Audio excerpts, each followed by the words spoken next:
Against the background of an increasing number of calls for more to be done to revitalize historic Bridgetown, the Exchange Museum officially opened its doors to visitors and Barbadians alike from last month at Spry Street, the city, between St. Michael's Cathedral and the Tom Adams Financial Center.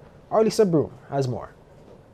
The Exchange Museum officially opened to the public on February 19th this year. Kleber Perry is the senior tour guide at the museum, and she says so far they've been getting the word out to key players in the tourism industry to help drive more tourists to the city location. She says they're also encouraging Barbadians to come and visit the museum. The Exchange was opened earlier this year to the general public. Our exhibitions are geared towards showcasing commerce and trade on the island, as well as the contributions of the Central Bank to Barbados.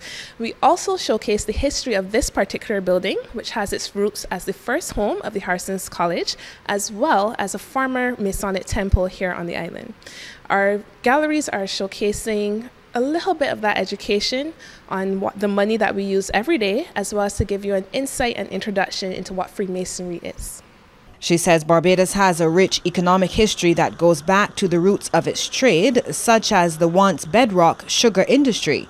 The Exchange Museum has managed to capture some of those significant moments in time. We take a look at the development through trade of items such as sugarcane, which would produce sugar, rum, and molasses. And the most popular thing would be our rum barrel, where you can come and have a smell of what that rum smelled like in the early days as well.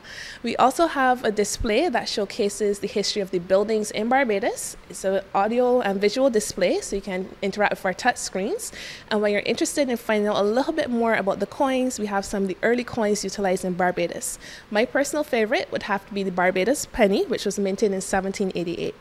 She says some of the exhibits are therefore interactive. So our displays, we have interactive boards where we have games where you can guess the pictures. We also have interactive screens where you can touch a button and the information is displayed for you. We also have audio displays where you can pick up one of our phones and they can give you a full history on the topic that you may be experiencing at the time. We have smelling of the rum, 18 or over, and we also have some interactive boards for children where they can take home souvenirs of what we have on display, particularly in our coin section of the museum.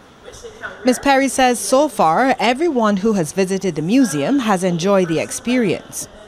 We've been having quite a few visitors coming through, both locally and international guests. We have had 2 schools visit us so far. We're hoping to increase that as the year goes on. Meanwhile, she also notes that the Exchange now provides yet another opportunity for cultural activities in the city. I think this is an excellent opportunity for persons to come on board with us and spread the word about the heritage that can be found here. Bridgetown is the UNESCO World Heritage Site along with the Garrison, and we need to promote it a little bit more. And having places such as the Exchange open is a good way to encourage people to come and visit and participate in our history. The Exchange Museum opens every week from Tuesday to Sunday from 10 in the morning until 6 in the evening. It's at a rate of $20 for adults and $10 for children under 12. There are also guided tours available at select times throughout the day. Lisa Broom for the Business Report. Well, it's time now to take a look at how stocks traded on selected exchanges across the region. We get started in Jamaica, where NCB Financial Group Limited was the volume leader with 2,044,781 units. They were followed by Victoria Mutual Investments Limited and Radio Jamaica Limited. In Trinidad, JMMB Group Limited was the volume leader with 67,885 shares changing hands for a value of $129,225.75, and they were followed by Prestige Holdings Limited and Scotiabank Trinidad and Tobago Limited. And in Barbados, Goddard Enterprises Limited was the volume leader, trading 3,050 shares at $11.20 each, and they were followed by Bico Limited and Barbados Farms Limited.